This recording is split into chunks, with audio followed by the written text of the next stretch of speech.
of a very exciting rally right now. Yep, we're back into the Mclaren 620R, and so we're actually meeting up with tons of high-performance supercars and even hypercars right now over here north of LA. And you can hear my racing brake pads squeal a little bit right there. It's so funny. The good thing is with these racing brakes, though, is that they don't wear. So it's like, yes, they squeal, but it's worth it because you're saving thousands of dollars. We're meeting up with tons of crazy cars right now, and I cannot wait to show you guys our final destination. It is going to be unreal. Anyways, we're heading over to the Galpin Aston Martin dealership, which is really cool. I'm a major fan of Aston Martins. Check that out, a Carrera GT. Oh my gosh, I've never seen one actually driving on the road before. Wow, unreal. I think we're all turning right in here.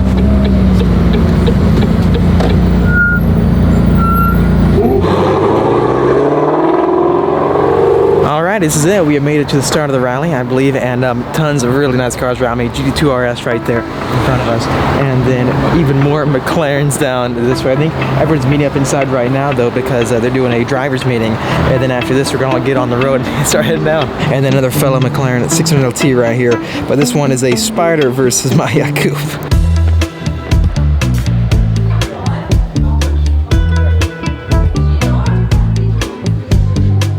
This is the craziest thing ever. So they just open up like a secret vault door down there with a thumbprint, one of the staff workers, and then heading inside. Look at this. Got Aston Martin right here, and then like a vault door down there. I mean, this is one of the coolest looking dealerships I have ever seen. This is like the James Bond secret lair right here. I mean, this is crazy.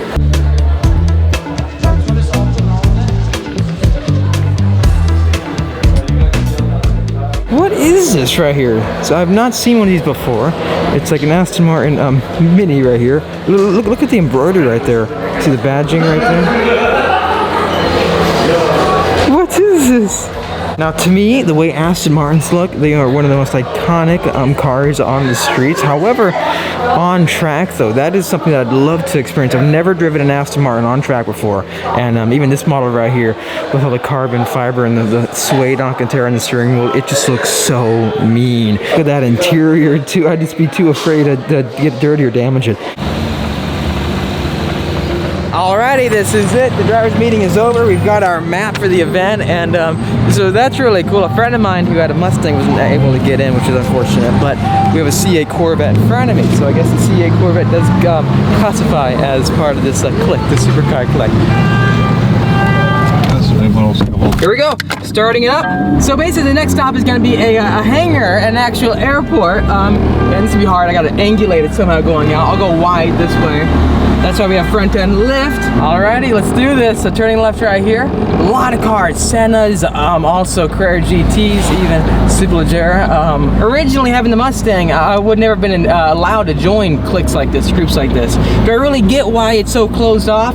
Not really. I think everyone, should be allowed to join in on the fun. I expect a lot of cars to be flying by pretty soon because this is very strange. We're just by ourselves right now on the freeway, and I think we're ahead of a lot of the cars on the rally. And the cars that I have seen that passed us, they're going like 110 miles an hour. I don't give away. A lot of these guys go so fast on the street. I don't ever do that. I'm going exactly 70 right now. I saved that for the racetrack, so it does make it kind of sketchy sometimes. I just really hope a lot of these guys kind of hold back a little bit and realize they're not on the racetrack right now. Here they are. Oh my gosh. All right, God.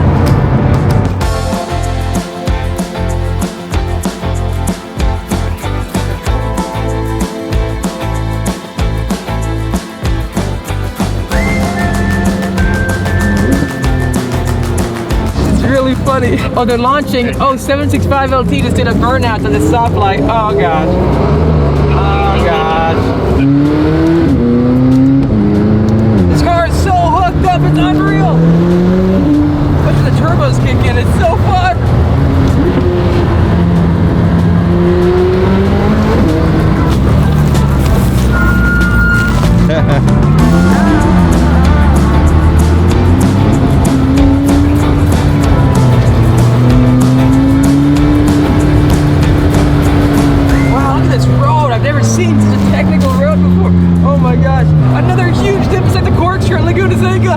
Gotta get the car turned in and painted and you're all set.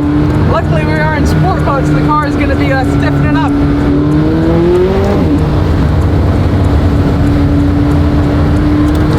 Tesla's racing the Lamborghini. What is happening up there? Oh gosh, no, I'm not getting rock chipped. I'm not getting rock chipped. What a fun day this is. A Tesla's trying to race a Lamborghini in the corners. Look at that.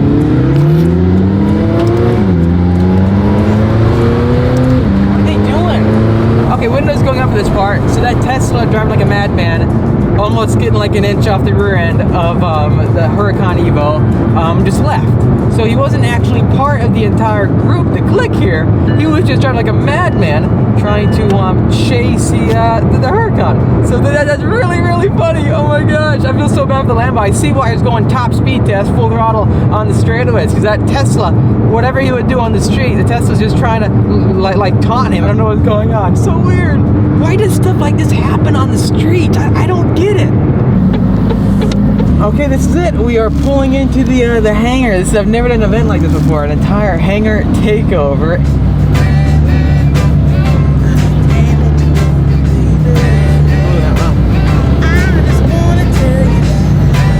This is it. We've made it.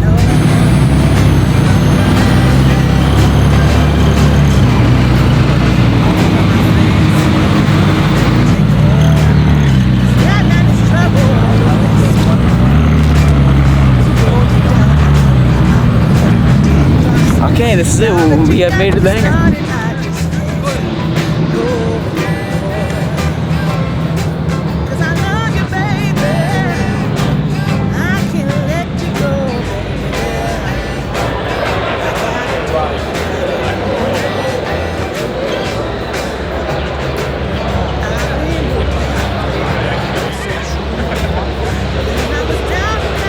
And check this out right here. We have a Lamborghini Aventador SVJ. You got the full exposed dry carbon everywhere, the huge exhaust pipes, and then that screaming V12 out back that makes well over 700 horsepower. 355s out back. And even with like the 765 LT, that car uses 305s. 63 as always, and then you have the lime green inside as well with these bucket seats.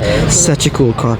The only main downside I'd say to the Aventador SVJ is that it does not have a dual clutch. However, from what I'm told, it is the fastest shifting Aventador out there. Now that we've tracked the Pista, I would love to get behind the wheel of one of these things, especially to compare it against like the F8 I just drove. Got planes everywhere, and then down there in SF90, so the first one I've seen of the event, and that car right there, dream car for me. So I think that's gonna be the next one I get after the LT. The cars just keep rolling in. Look at this everywhere. Another Huracan right here, and then after that, an NSX. Now I think our good friend Travis is gonna let me test drive his NSX on Laguna Seca coming up. So I'm very excited to test that thing out. I'll keep you guys posted on that one. Here we have it. SF90. So what do you guys think if we were to get a Ferrari for the racetrack, and the budget was there was no limit there?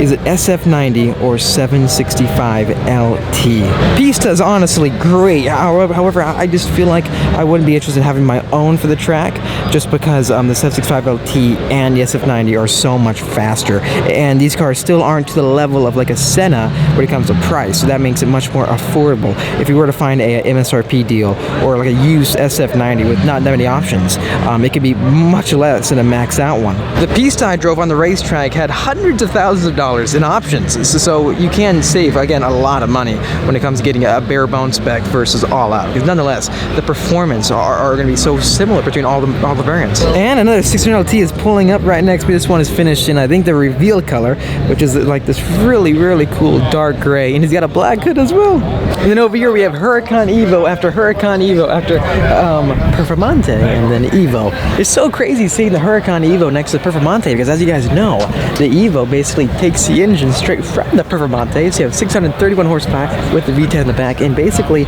only major changes are with like the exhaust and then software tuning between both engines. So it's kind of like a Performante more tuned for the street, if that makes any sense, right? Now, if you guys ever have wondered how I get around so fast to different tracks and everything, well, I just take the Phenom 100E. It is my private jet, and it does the job. Pretty happy with it. I can use better though. go. And then here's a really awesome car right here, a Lexus LFA, one of the best sounding engines of all time. It revs super quickly. You have an active rear wing in the back. This thing is timeless. And here we have a 620R, so it's still based on the 570 platform, and it's got the really cool louvers right there. And I forgot the name of this color. It's kind of like a pearl, grayish white actually, but awesome carbon fiber all throughout the roof, and even a roof scoop on top. But that sounds so good. But nonetheless, the entire design language of the 620R versus the 600T is very interesting because, well, right away, if you look on the side, you have the same size, larger side intake that bows out more, but the side skirts are what's majorly different. That being, it doesn't have the blades that stick up down below, and I'll show that to you with my car way down there. Nonetheless, the roof scoop does make this car look very aggressive. Also, much larger rear wing in the back, so yes, you do have more downforce. However, this is where it gets even more interesting because down below, you don't have the same sized large diffuser in the rear with blades, and also you have the standard length exhaust tips. So with my car, they actually shorten the exhaust to make it go over the top a few feet from the engine because it saves weight. So altogether, by doing that, they can also rework the aerodynamics from the rear end of the vehicle, making it more stable at high speeds. So one thing I do want to do is test out 620R versus my 600LT at the racetrack like Laguna Seca or Buttonwillow. Also, large front splitter, but it looks mainly, again, like a 570S, because that's what it's trying to, appeal to. It's the GT4 racer. What's really cool is that when you open up the front, you still have storage space to put stuff, but it's very small compared to the 570 or my car. Please let me know in the comment section down below, what do you think 600LT versus 620R? I'll keep you guys all up to date regarding a comparison video with both those two cars coming soon. I'm so excited to do it. The main downside, though, to a 620R is that it costs a lot more than a 570S. So you can buy like two 570Ss almost for the price of one 620R, and it costs tens of thousands of dollars more than my 600LT. Is it going to be worth it? Yeah, again, I want to find that out. And right here behind me is even more expensive, the 75LT, and our good friend Jeff put down a 128 lap at Laguna Seca with one of these things. So I don't know, goals, let me know again, SF90 or 75LT for the next gen track car for the channel. So this jet right behind me, I'm told costs around $50 million.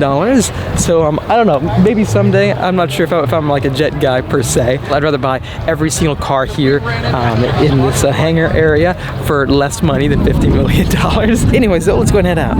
Okay, this is it. Just started at the McLaren. Now I'm about to head out.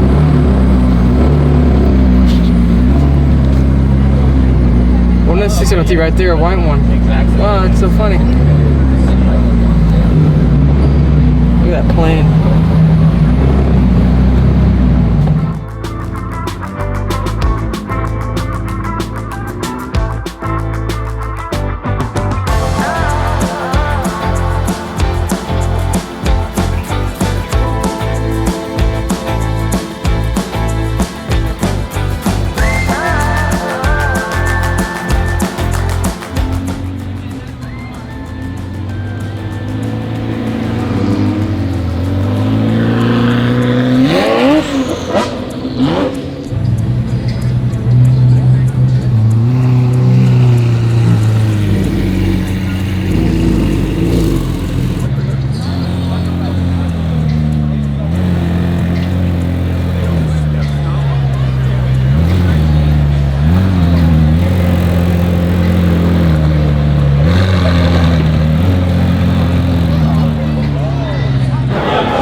do to make this car as fast as possible on the racetrack? I'm thinking Hoosiers, maybe actual slicks like the GT4 race car that McLaren runs.